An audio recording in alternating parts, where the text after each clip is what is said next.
Okay, what's going on, everyone? This is Matt Squeaky Clean Air.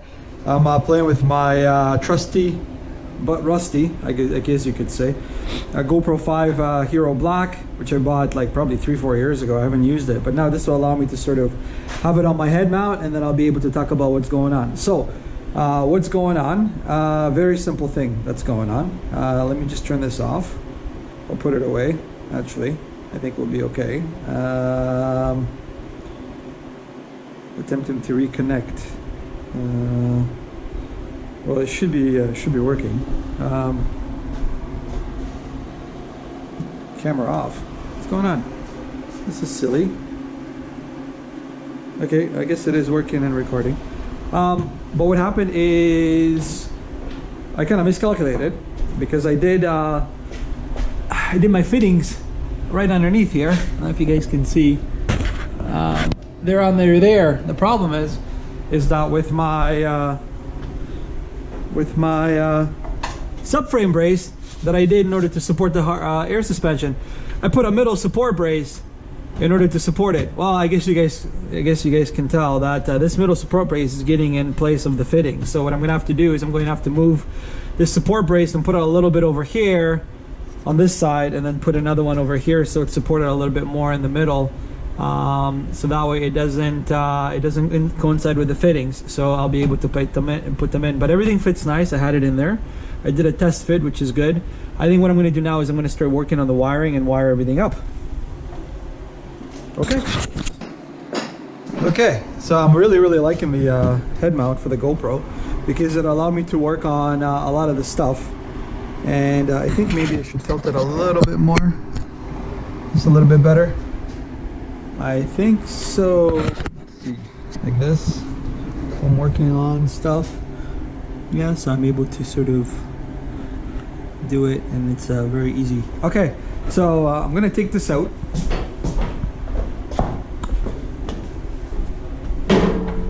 So as I was saying, there's a certain procedure on how to do it. The best way to do it is lift it, and that's kind of what you guys are gonna have to figure out with your particular setup. But in my case, I have a lot of sort of, see, I can put it like that. I can kind of wiggle it out on its side. So that's all part of like sort of doing the subframe. That will allow you to sort of remove it. So see, I can fully remove it if I need to get to the spare. I can disconnect the lines if I need to, wiring whatever I need to. So it just makes it a modular setup, which is exactly what I was talking about. So what I'm going to do is I'm going to take this out. Going to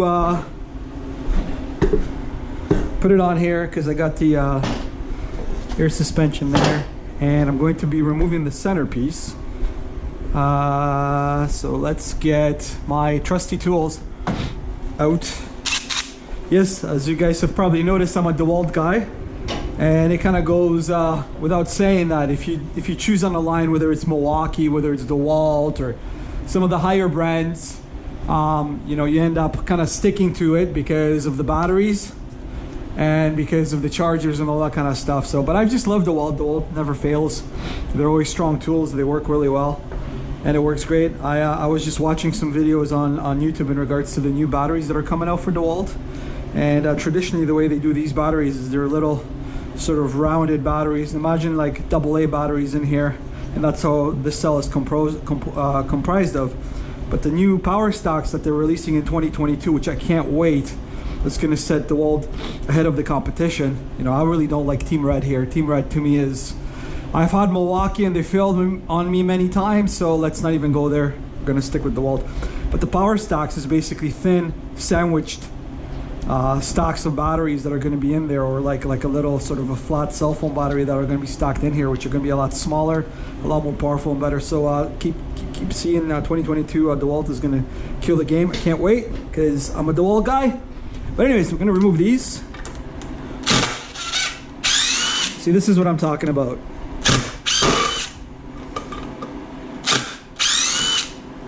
You know what I mean? 2 seconds and it's out. Milwaukee would struggle, but you know what? Everybody loves the marketing, and everybody loves Team Red. Not here. This is not a Team Red kind of a house. So hold on a second. There's other issues. But we're gonna remove this out.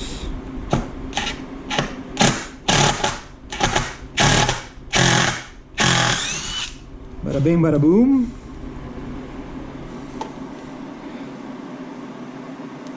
Okay, and then this one, 2. So we're gonna move the subframe center brace and put it somewhere else. This bit is getting stuck. I think I have to sand the edges of this bit. It might be a little bit too, it's a good thing that it gets stuck, but it's a bad thing when you're removing it. It's a good thing that doesn't wobble when you're using it. But there's a support frame brace. Maybe what I will do is, it's really kind of unnecessary to be honest with you, because this is pretty strong, but maybe I'll just move it over here, because I just don't need that much space for the fittings. They're kind of close, compacted together. So maybe what I'll do is I'll kind of sandwich it in here. There you go. Just so there's kind of like, if somebody pushes on the thing, maybe put it over here, just to give it a little bit of a support. Okay.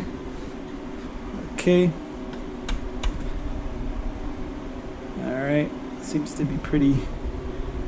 The only problem I'm going to run into here is I won't be able to put the screws through there. Okay, so let's move it over here.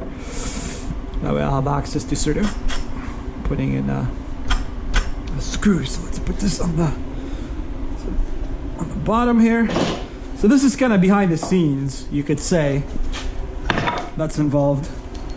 You know, you guys, most YouTubers will show you like the finished product of everything, but the reality is you got to put in hours. You know, you're polishing the lines, and you're like, you know, you're doing everything for it to work, but it doesn't happen in a second. You just see the finished products usually, because we don't want to bore you with the nitty-gritty. But you know, I started the YouTube channel basically to help people with air suspension and how to do certain things.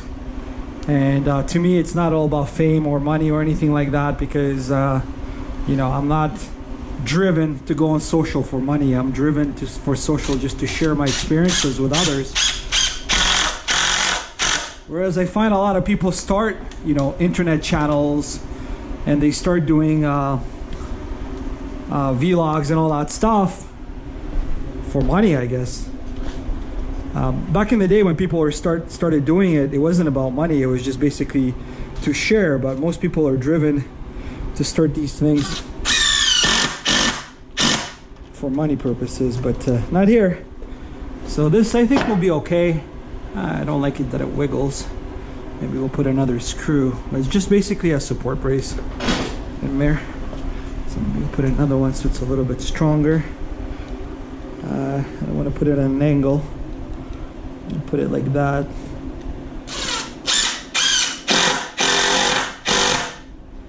Alright, this makes it stronger. I think, you know, maybe I'm just gonna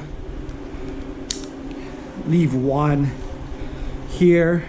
It seems pretty strong. I was gonna do another one to do it on the side, but let's not kid ourselves. We're not gonna be putting that much weight. The hardline setup with the tank is not that bad, and the center piece over there is not really what a lot of people are gonna put a lot of pressure on. But at least this way it allowed me to put the fittings in here in the middle, so I can put this back in, and I'll show you guys the importance of kind of measuring everything out to make sure that you're able to put it back in.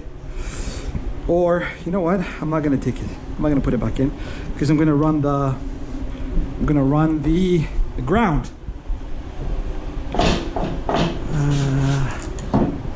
in there.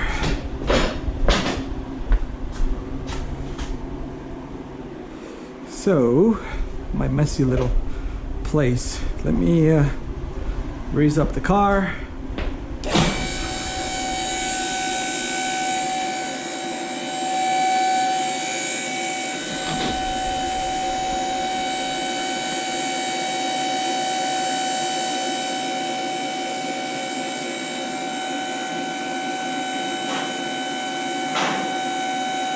I think maybe one of the things without using the head mount was that I could make my content a lot shorter because I would just show you guys sort of before and after.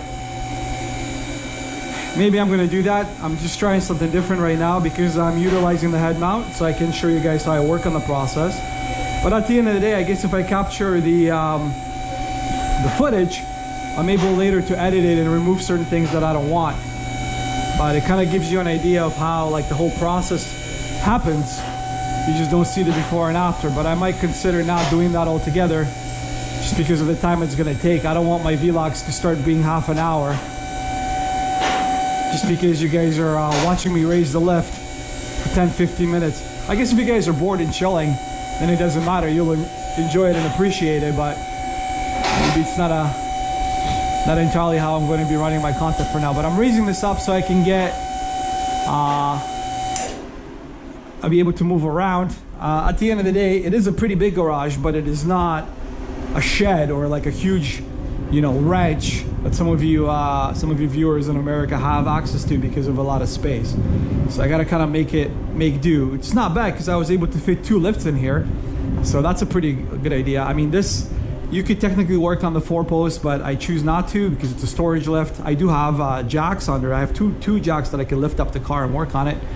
But it's designed for storage, so for long-term projects, if I was doing anything underneath and doing suspension. I know I did the suspension of the Civic under there, so it was good. This is a middle open 2-post, which I use for installations for air suspension, or I'm doing any kind of my own projects in here. It makes it really easy for doing brakes, you know, for the family and stuff like that, if mom and dad need to get that done. So that's pretty cool. But I'm just saying there's not a lot of space here, but we make do. So I'm going to be running a main, and I was able to get these. I'm going to run a 4-gauge sort of as the ground source, and then from this I'm going to use proper crimp connectors. From this I'm going to have a point on here that's going to be sort of like the main grounding point. So what I'm going to do is I'm going to ground the compressors to it. I'm going to ground the management because there's a wiring harness to it, and I think that's it. Just the compressors and the management will need to be grounded. So I'm going to run a 4-gauge for that, and that's going to connect up to like a notch, probably just a bolt that will come out, and all the grounding points will sort of be grounded there. So that way I have one central ground point. I'm going to do a similar situation with the power supply unit. The management does come with it's right here actually. Now I can show you guys. See everything. There's a bigger relay. There's the main wiring harness sort of with the remote wire, and then there's the power. The power wire is heavy duty. I kind of like it. It's a 4-gauge actually, believe it or not. So it's good quality. I'm going to run this through the interior. This is going to connect up to the relay as the main power source, and then from the relay we'll have the 2 compressors connected. So what I'll do is I think the power is going to go directly into the relay underneath, so I'm not going to have it going into a distribution box. Let's see. So we have the relay here. There's the remote wires, which are going to go from the fuse box. There's the cable for the controller. There's a ground. So this ground is going to go into the main ground. So that's all my grounds there. That's fine. Also, I'm going to have the pressure switch grounded because the pressure switch has to be grounded. The other one's going to go to the ACC, or it's going to go to the relay. So what I'll do is I'll have the relay nearby as well behind the tank, so it's not visible. But this will be grounded. So maybe what I'm going to do is I'm going to do the ground point sort of in the middle, that I can ground the pressure switch to. But the wires are not long enough, so I think I'm going to extend that and kind of have a little bit more leeway where this one is going to go into the remote. So, but I should be okay for now.